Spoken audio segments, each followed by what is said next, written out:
இந்திய மீட்புக் குழுவினர் இலங்கையை வந்தடைந்தனர். சூறாவளி நாட்டை விட்டு நகர்ந்து வரும் நிலையில் பாதிப்புகள் தொடர்ந்தும் நீடிக்கிறது. வளிமண்டலவியல் திணைக்களம் எச்சரிக்கை. நாட்டில் அவசர கால நிலை பிரகடனம். அனர்த்த நிலையிலும் அரசியல் செய்யும் அரசு அதிகாரிகள், எதிர்க்கட்சி குற்றச்சாட்டு. மற்றும் ஒரு பாரிய நிலச்சரிவு, 20 குழந்தைகள் உட்பட 120 பேர் மாயம், 800 குடும்பங்கள் பாதிப்பு. மன்னாரில் உயிருக்கு போராடும் 40 பேர், காப்பாற்ற முடியாத நிலையில் அதிகாரிகள். வெள்ளத்தில் மூழ்கவுள்ள கொழும்பின் சில பகுதிகள், உடனடியாக வெளியேறுமாறு மீண்டும் வலியுறுத்தல். அனர்த்தத்தில் சிக்கியுள்ள இலங்கைக்கு $2 பில்லியன் வழங்கும் அமெரிக்கா. சர்வதேச நாணய நிதிய நிபந்தனைகளை தளர்த்துமாறு சஜித் கோரிக்கை. மீட்பு நடவடிக்கையை ஆரம்பித்த இந்திய விமானப்படை. பாரிய இடர்பாடுகளை சந்தித்துள்ள முல்லைத்தீவு. யாழ் மாவட்ட அனர்த்த நிலவரம், அரசாங்க அதிபரின் அறிவிப்பு. இலங்கைக்கு $50,000 அமெரிக்க நிவாரண உதவியை அறிவித்த மாலைத்தீவு. மன்னார் மாவட்டத்தில் அனைத்து பகுதிகளிலும் மக்கள் பாதிப்பு, 24,331 குடும்பங்களைச் சேர்ந்து 79,946 பேர் பாதிப்பு.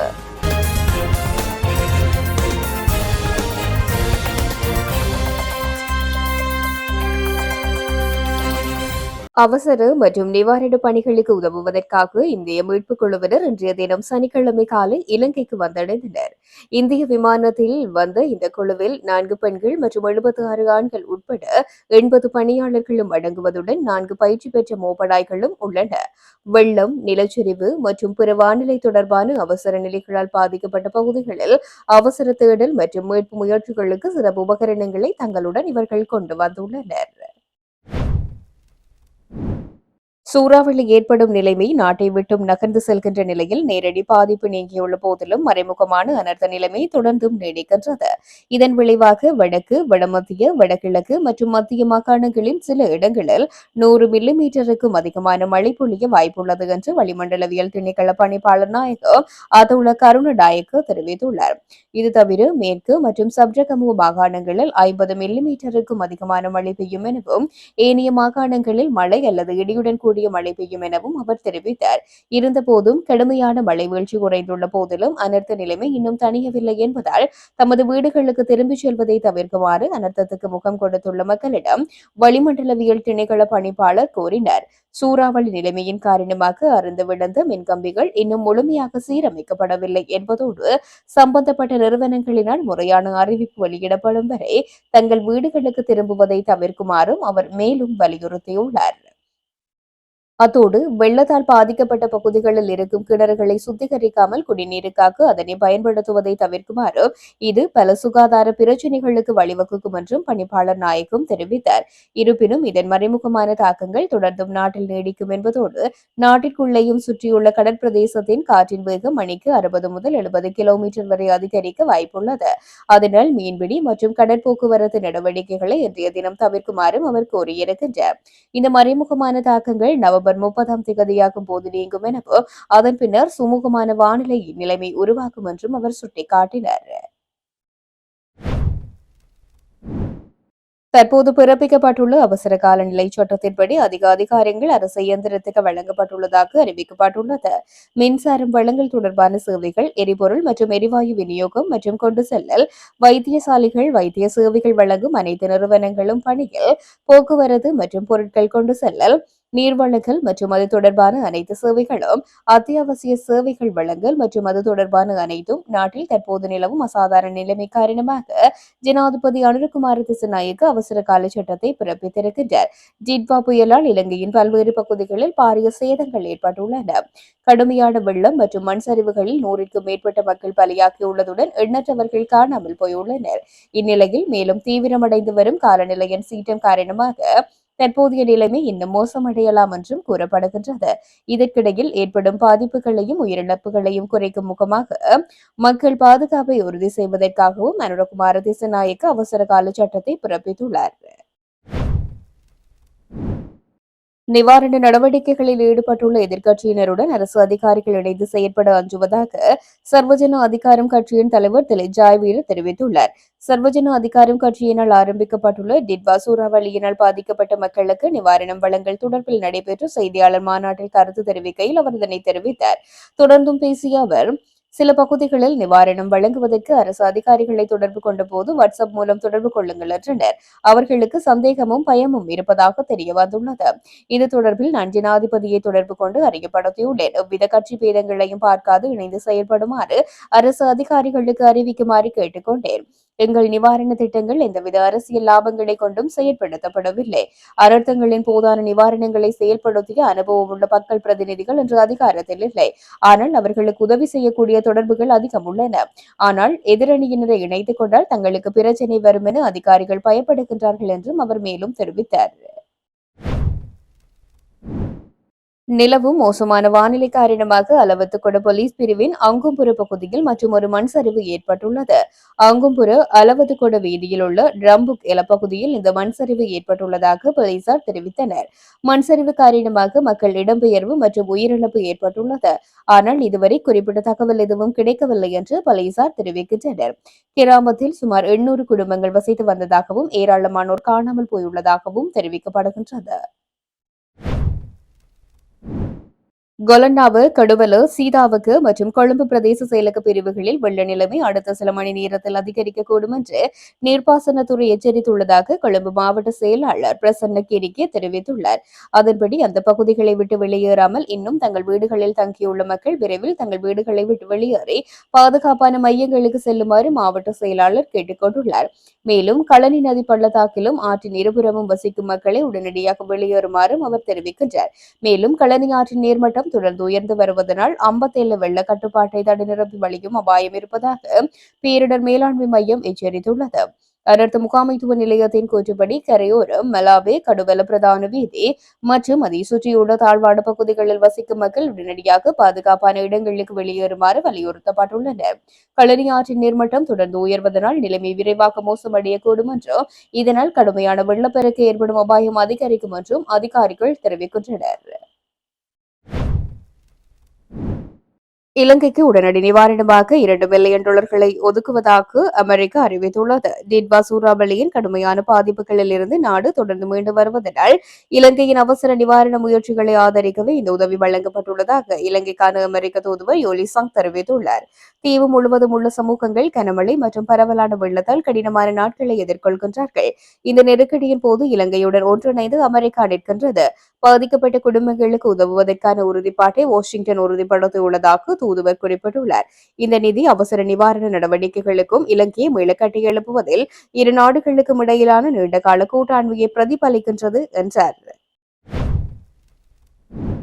டிட்வா சூறாவளியால் பேரழிவுக்கு முகம் கொடுத்துள்ள இலங்கைக்கு சர்வதேச நாணய நிதியம் விதித்துள்ள கடுமையான விதிமுறைகளை ஓரளவு தளர்த்தி அவசர உதவியை வழங்குமாறு எதிர்க்கட்சித் தலைவர் சஜித் பிரேமதாச வேண்டுகோள் விடுத்துள்ளார். சர்வதேச நாணய நிதியம் மற்றும் உலகளாவிய அமைப்புகளிடம் சஜித் பிரேமதாச விசேட அறிக்கை ஒன்றை வெளியிட்டு இந்த வேண்டுகோளை விடுத்துள்ளார். ஐக்கிய மக்கள் சக்தி பாதிக்கப்பட்ட அனைத்து சமூகங்களுக்கும் முடிந்த அனைத்தையும் செய்யும் என்றும் கூறினார். பாதிக்கப்பட்டவர்களின் வாழ்க்கையை மீண்டும் கட்டியெழுப்ப உள்ளூர் மற்றும் சர்வதேச அளவில் கிடைக்கக்கூடிய அனைத்து வளங்களையும் திரட்ட ஐக்கிய மக்கள் சக்தி மற்றும் அனைத்து எதிர்க்கட்சிகளும் தயாராக இருக்கின்றது. இந்த முக்கியமான தருணத்தில் இலங்கைக்கு அதிகபட்ச உதவியை வழங்க உள்ளூர் தொண்டு நிறுவனங்கள் மற்றும் சர்வதேச நிறுவனங்களை அவர் வலியுறுத்தியுள்ளார். சர்வதேச நாணய நிதியம் இலங்கைக்கு விதிக்கப்பட்டுள்ள நிபந்தனைகளை தளர்த்துவது, பாதிக்கப்பட்ட மக்களுக்கு நிவாரணம், மீட்பு மற்றும் வாழ்வாதார மறுசீரமைப்புக்கு முன்னுரிமை அளிக்க உதவும். அதோடு பாதிக்கப்பட்ட சமூகங்களை மீள கட்டியெழுப்ப ஆதரவை வழங்குமாறு உலக வங்கி, ஆசிய வளர்ச்சி வங்கி மற்றும் பிற சர்வதேச நிதி நிறுவனங்களிடம் அவர் வேண்டுகோள் விடுத்தார். நாட்டின் மீது அதிக கடனை சுமத்துவதற்கு பதிலாக இலங்கை மீட்க உதவுவதற்கு அவசர உதவி தேவை என்றும் கூறினார். நாட்டில் டிட்வா புயல் காரணமாக கடுமையான வெள்ளம் மற்றும் மண் சரிவுகளை சந்தித்து வருகின்ற நிலையில் தொடர்ந்தும் நிவாரண உதவிகளை அனுப்பும் பணிகளை இந்திய வெளியுறவுத்துறை ஒருங்கிணைந்து வருவதாக அந்நாட்டு வெளியுறவுத்துறை அமைச்சர் எஸ் ஜெய்சங்கர் தெரிவித்தார். இத்தகவலை இந்திய வெளியுறவுத்துறை அமைச்சர் எஸ் ஜெய்சங்கர் தனது உத்தியோகபூர்வ சமூக வலைதளத்தில் பதிவிட்டுள்ளார். இலங்கையுடன் இந்திய விமானப்படை மற்றும் தேசிய பேரிடர் மீட்பு படை சேர்ந்த வீரர்களின் குழு கைகோர்த்துள்ளதாகவும் அவர் தன்னுடைய பதிவில் சுட்டிக்காட்டினார். மேலும் அவருடைய பதிவில் இலங்கையினை ஆதரித்து இந்தியாவால் ஆரம்பிக்கப்பட்ட ஆபரேஷன் சாகர் ஃபந்துவின் ஒரு பகுதியாக விமானம் தாங்கி கப்பல் INS விக்ராந்தில் இருந்து 2 சேந்தக் வகை ஹெலிகாப்டர்களை இலங்கை விமானப்படை வீரர்களுடன் இணைந்து முதல்கட்டமாக தேடுதல் மற்றும் மீட்பு நடவடிக்கைகளுக்காக புறப்பட்டன. இதை தவிர 2 இந்திய விமானப்படை விமானங்கள் INS விக்ராந்த் மற்றும் INS உதயகிரி கப்பல்கள் மூலம் இதுவரை 27 தொன் அளவிலான உதவிப் பொருட்களையும் இந்தியா சார்பில் அனுப்பி வைக்கப்பட்டுள்ளன என்று குறிப்பிட்டார். நாட்டில் ஏற்பட்டுள்ள அசாதாரண காலநிலை காரணமாக அதிகளவான மக்கள் பாதிக்கப்பட்டுள்ளதோடு தம்மை காப்பாற்றுமாறு பலர் கோரிக்கை விடுத்துள்ளனர். எனினும் பாதிக்கப்பட்ட மக்களை மீட்க விமானப்படையின் உதவியை நாடியுள்ள போதும் சீரற்ற காலநிலை காரணமாக குறித்த நடவடிக்கைகளும் இதுவரை கைகூடவில்லை என மன்னார் மாவட்ட அரசாங்க அதிபர் கனகேஸ்வரன் தெரிவித்தார். அவர் மேலும் தெரிவிக்கையில், நீடித்திருக்கின்ற அசாதாரண காலநிலை காரணமாக பெரும்பாலான மக்கள் பாதிக்கப்பட்டிருக்கின்றார்கள்.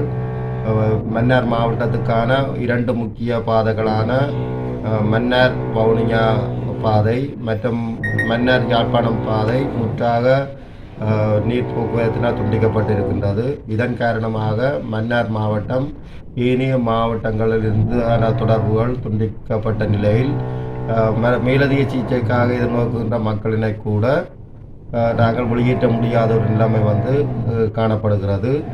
அதனை விட தற்போது பெய்து வருகின்ற கடும் மழை மற்றும் வேறு மாவட்டங்களில் இருந்து வருகின்ற குளங்களின் மேலதிக நீர் என்பன சேர்ந்து மன்னார் மாவட்டத்திலே பல தீவுகளை பல கிராமங்களினை தனித்து விட்டிருக்கின்றது. இதன் காரணமாக கூராய் மற்றும் குஞ்சுக்குளம் போன்ற பகுதிகளிலே பல மக்கள் தனித்து விடப்பட்டு தம்மை காப்பாற்றுமாறு கூறியிருக்கின்றார்கள். இதன் காரணமாக அவர்களை படகு மூலம் கொண்டு செல்வதற்கு அதிகளவு நீரோட்டம் காரணமாக படகு மூலம் அவர்களை காப்பாற்றுவது கடினமான காரணமாக விமானப்படையினரின் ஒத்துழைப்பும் கோரப்பட்டிருக்கிறது. இருந்தும் தற்போது நீடித்திருக்கின்ற அந்த வானிலை காரணமாக விமானப்படையின் உதவியுடன் மேற்கொண்ட மீட்பு முயற்சிகளும் தற்போது வரை கைகூடவில்லை.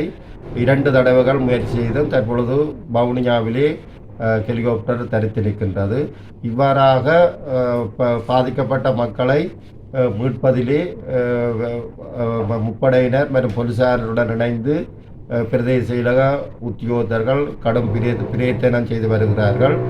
தற்போதைய நிலைமையில் 24,331 குடும்பங்களைச் சேர்ந்த 79,946 பேர் இந்த தற்போது நீடிக்கின்ற அசாதாரண நிலைமை காலநிலை காரணமாக பாதிக்கப்பட்டிருக்கிறார்கள். இதனை விட 3,795 குடும்பங்களைச் சேர்ந்த 11,873 பேர் 61 பாதுகாப்பு மையங்களிலே தங்க வைக்கப்பட்டு அவர்களுக்குரிய சமைத்த உணவுகள் வழங்கப்பட்டு வருகின்றது.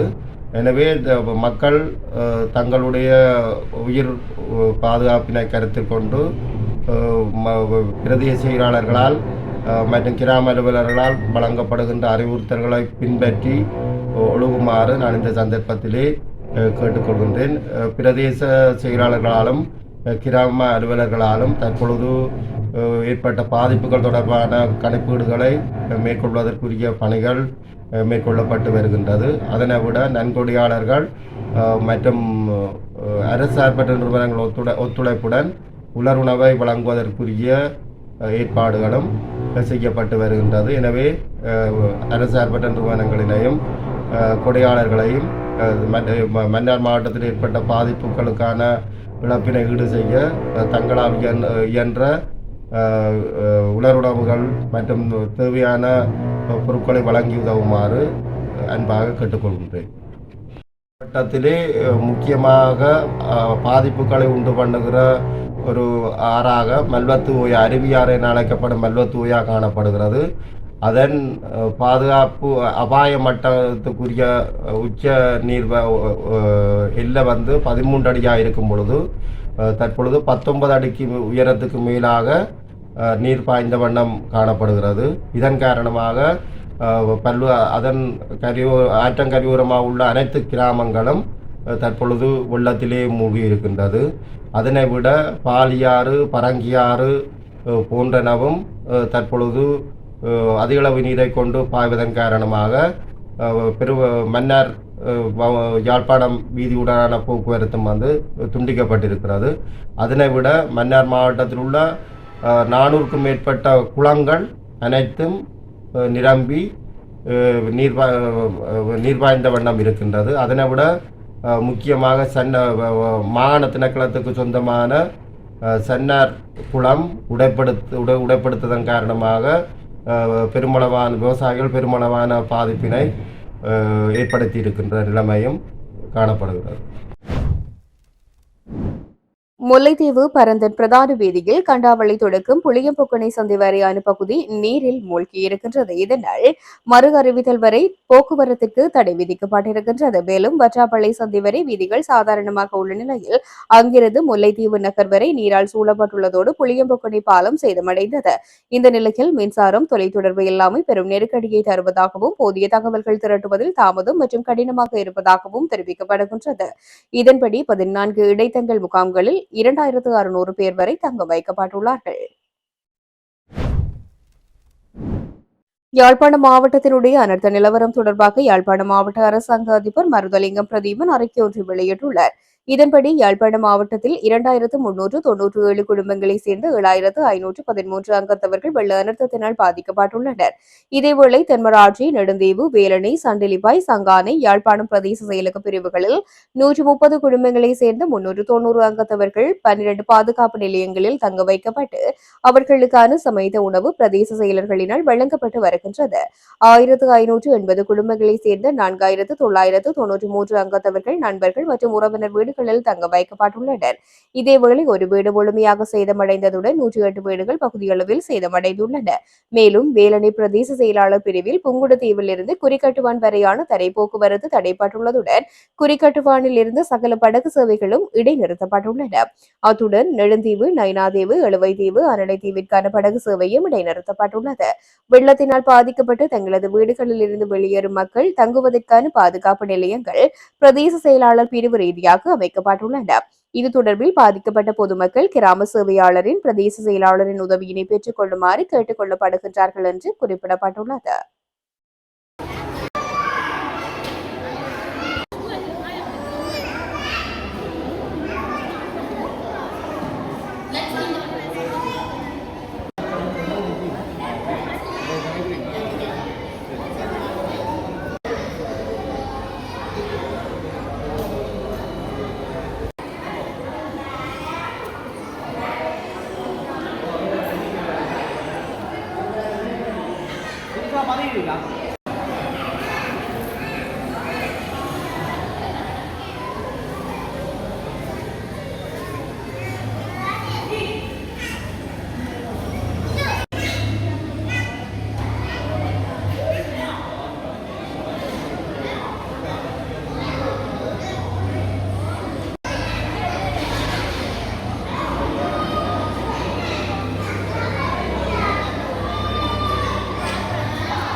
யாழ்ப்பாணம் மாவட்டத்திலே இந்த வெள்ள அனர்த்தத்தாலே பாதிக்கப்பட்ட குடும்பங்கள் தற்போது முகாம்களிலே தங்க வைக்கப்பட்டிருக்கின்றார்கள்.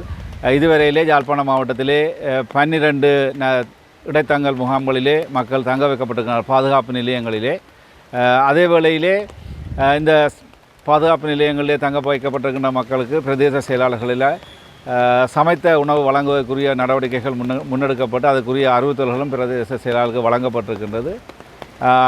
இதேவேளை இன்று இந்த மழை தொடர்ச்சியாக பெய்கின்ற காரணத்தினாலே பலரும் மக்கள் தங்களுடைய இந்த வீடுகளிலிருந்து பாதுகாப்பான இடங்களை நோக்கி நகர்ந்து கொண்டிருக்கின்றார்கள். அந்த வகையிலே யாழ்ப்பாணம் மாவட்டத்திலே கிட்டத்தட்ட இதுவரையிலே 2000க்கும் மேற்பட்ட குடும்பங்கள் தங்களுடைய வெள்ள அனர்த்தத்தாலே பாதிக்கப்பட்டிருக்கின்றார்கள். ஆகவே அவர்களுக்குரிய தொடர் நடவடிக்கைகள் யாழ்ப்பாணம் மாவட்டத்தில் உள்ள அனைத்து பிரதேச செயலாளர்களாலும் தொடர்ந்து முன்னெடுக்கப்பட்டு வருகின்றது. அதே வேளையிலே இந்த வெள்ள அனர்த்தத்தாலே பாதிக்கப்பட்டவர்களுக்குரிய அந்த செயற்பாடுகளை பிரதேச செயலாளர்களோடு இணைந்து அனைத்து தரப்பினரும் முப்படையினர் உட்பட போலீசார் உட்பட மற்றும் பிரதேச நகர சபைகளுடைய உள்ளூராட்சி அதிகார சபைகளுடைய அந்த உறுப்பினர்கள் அதனுடைய தவிசால் உட்பட அனைவரும் ஒன்றிணைந்த வகையிலே மேற்கொண்டு வருகின்றார்கள். அதனுடைய சமூக ஆர்வலர்களும் அவர்களோடு இணைந்த வகையிலே இந்த மக்களை அந்த வெள்ள அனர்த்தத்திலே இருந்து மீட்பதற்குரிய நடவடிக்கைகளை தொடர்ந்து முன்னெடுத்து வருகின்றார்கள்.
வெள்ள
எங்களுக்கு எல்லோருக்குமே தெரியும், கடந்த ஒரு வாரங்களாக நாடு முழுவதுமே எந்த விதமான இது இல்லாமல் பாரிய பாதிப்பினை ஏற்படுத்தியிருக்கின்றது இந்த மழை.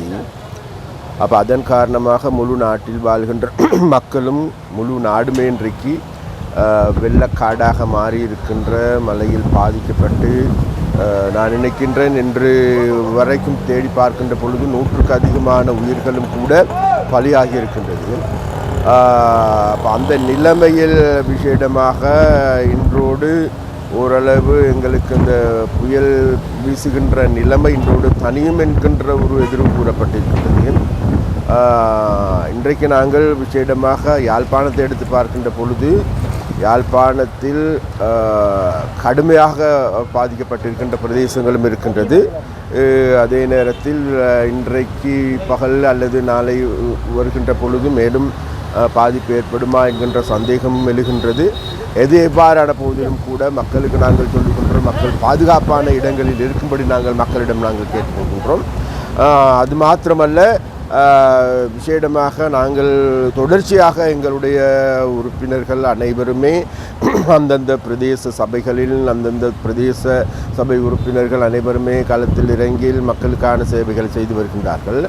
விசேடமாக சொல்ல வேண்டும், எங்களுடைய மாநகர சபை உறுப்பினரும் என்னுடைய இணைப்பாளருமான கபிலன் சுந்தரமூர்த்தி அவர்கள் தொடர்ச்சியாக மக்களோடு நின்று செயற்பட்டு கொண்டிருக்க. இன்றும் கூட இந்த விசேடமாக நல்லூரை அண்டிய பிரதேசங்கள் இன்றைக்கு நீரில் மூழ்கி இருக்கின்றது. அது மாத்திரமல்ல, இன்றைக்கு குடிநீர் தட்டுப்பாடு ஏற்பட்டிருப்பதாக இந்த பிரதேசத்தில் வாழ்கின்ற மக்கள் கூறுகின்றார்கள். அதனால் உடனடியாக எங்களுடைய கபிலன் தோழர் அவர்கள் நகர சபைக்கு சென்று அதாவது பவுசர் மூலமாக மக்களுக்கு தண்ணீர் வழங்குகின்ற வேலை திட்டத்தை முன்னெடுப்பதற்கான நடவடிக்கை எடுத்திருக்கின்றார்கள். அந்த வகையில் இன்றைக்கு நான் எடுத்துக்கொண்டால் நேற்றும் கூட பல பிரதேசங்களுக்கு சென்றேன். இன்றும் கூட விசேடமாக கூடுதலாக பாதிக்கப்பட்டிருக்கின்ற காரைநகர் பிரதேசம், அதே போன்று தீபக பிரதேசங்கள், அதே போன்று பருத்தித்துறை போன்ற பிரதேசங்களுக்கும் கேகேஎஸ் போன்ற பிரதேசங்களுக்கும் விஜயம் செய்யலாம் என்று நினைக்கின்றேன். அனைத்து பிரதேசங்களையும் பார்த்து உண்மையிலேயே மக்களுடைய பிரச்சனைகள் என்னவென்றும் கேட்டுக்கொண்டு எங்களால் இயன்ற, அரசாங்கத்தால் இயன்ற அனைத்து நடவடிக்கைகள் எடுப்பதற்கு நாங்கள் தீர்மானித்திருக்கின்றோம். விசேடமாக எங்களுடைய ஜனாதிபதி அவர்கள் இந்த பிரச்சனைகளை நல்ல முறையில் இனம் கண்டு கொண்டு உடனடியான நடவடிக்கைகள் எடுத்திருக்கின்றார்கள். அதே போன்று பிரதேச செயலாளர்களுக்கு அரசாங்க அதிபர்களுக்கு உத்தரவிட்டு இருக்கின்றார்கள். உங்களுக்கு போதுமான பணம் இருக்கின்றதா என்று தேடி பாருங்கள். போதுமான பணம் இல்லை என்றால் நாங்கள் போதுமான பணத்தை பெற்று தருவதற்கு நாங்கள் தயாராக இருக்கின்றோம் என்று கூறியிருக்கின்றார்கள். அது மாத்திரமல்ல, நாட்டில் இருக்கின்ற முழு இராணுவத்தையும் இந்த செயற்பாடுகளில் ஈடுபடுவதற்கு உத்தரவிட்டிருக்கின்றார். அந்த வகையில் இராணுவமும் தங்களுடைய செயற்பாட்டை செவ்வனை செய்து வருகின்றார்கள். அந்த வகையில் நாங்கள் சொல்கின்றோம், உள்நாட்டு மக்கள் ரொம்ப மிக மிக கவனமாக இருங்கள் என்று மக்களிடம் நாங்கள் கேட்டுக்கொள்கின்றோம். இன்னும் இந்த புயல் முற்றாக அகலவில்லை என்பது எங்களுக்கு தெரியும். அதே போன்ற விசேடமாக உயிரிழந்த எங்களுடைய மக்களுக்கு எங்களுடைய ஆழ்ந்த அனுதாபங்களையும் தெரிவித்துக் கொள்கின்றோம். அது மாத்திரமல்ல, ஜனாதிபதி உடனடியாக அந்த பாதிக்கப்பட்டு உயிரிழந்தவர்களுக்கு உடனடியாக அவர்களுக்கு 1 மில்லியன் ரூபாய் நிதியை கொடுக்கும்படியும் கூறியிருக்கின்றனர். அந்த வகையில் எங்களுடைய அரசாங்கம் இந்த பிரச்சனைகளை நல்ல முறையில் கையாளுகின்றது. இருந்த போதிலும் கூட யாருமே எதிர்பார்க்காது, இயற்கை அனர்த்தம் என்பது யாருமே எதிர்பார்த்து வருவதல்ல. அந்த அனர்த்தத்துக்கு முகம் கொடுக்க வேண்டிய சூழல் இருக்கின்றது. அதனால் நான் நினைக்கின்ற நாட்டில் இருக்கின்ற மக்களும் அதற்கு தயாராக இருக்கின்றார்கள். மக்களும் தங்களால் இயன்ற உதவிகளை செய்கின்றார்கள். இதில் ஜாதி, மத, இன, குல பேதங்கள் இன்று மக்கள் அணிதிரண்டிருக்கின்றார்கள். அதுவே வரவேற்கத்தக்க ஒரு விடயமாக இருக்கும். மக்களிடம் ஒரு விடயத்தை நாங்கள் கேட்கின்றோம். உங்களுடைய பிரதேசங்களில் அதாவது முக்கியமான தேவைகள் இருக்குமாக இருந்தால் அந்தந்த பிரதேசங்களில் இருக்கின்ற பிரதேச சபையோடு தொடர்பு கொள்ளுங்கள் 1, பிரதேச செயலாளரோடு தொடர்பு கொள்ளுங்கள் 2, அதே போன்று அரசாங்க அதிபரோடு தொடர்பு கொள்ளுங்கள் 3. அதை மீறி தேவையாக இருந்தால் எங்களுடைய உதவியை நீங்கள் நாடலாம். எங்களுடைய பிரதேச சபைகளினுடைய உறுப்பினர்களை நீங்கள் சந்திக்கலாம், வரவழைக்கலாம். அதே போன்று இவைகளுக்கு எல்லாருக்கும் என்னுடைய இணைப்பாளராக இருக்கின்ற கபிலன் அவர்களை நீங்கள் தொடர்பு கொண்டால் நிச்சயமாக உங்களுடைய அனைத்து நடவடிக்கைகளுக்கும் முன்னெடுப்பதற்கு ஏதுவாக இருக்கும் என்று நாங்கள் நினைக்கின்றேன். கபிலன் அவர்களுடைய தொலைபேசி இலக்கத்தை எடுத்துக்கொண்டால் 0700 201 47 44 இந்த இலக்கத்தோடு நீங்கள் தொடர்பு கொள்வீர்களாக இருந்தால் நிச்சயமாக அந்தந்த பிரதேசங்கள் உங்கள் வீடுகளுக்கு ஏதாவது பிரச்சனை வந்திருக்குமாக இருந்தால், அது மாத்திரமல்ல மரங்கள் உடைந்து விழுந்திருக்குமாக இருந்தால், ஏனென்றால் மரங்கள் உடைந்து விழுவதற்கான அறிகுறிகள் கூடுதலாக இருப்பதாக கூறப்படுகின்றது. ஏனென்றால் எங்களுக்கு கடலுக்கு இனிமேல் நீர் செல்ல முடியாத ஒரு சூழல் இருக்கின்றது.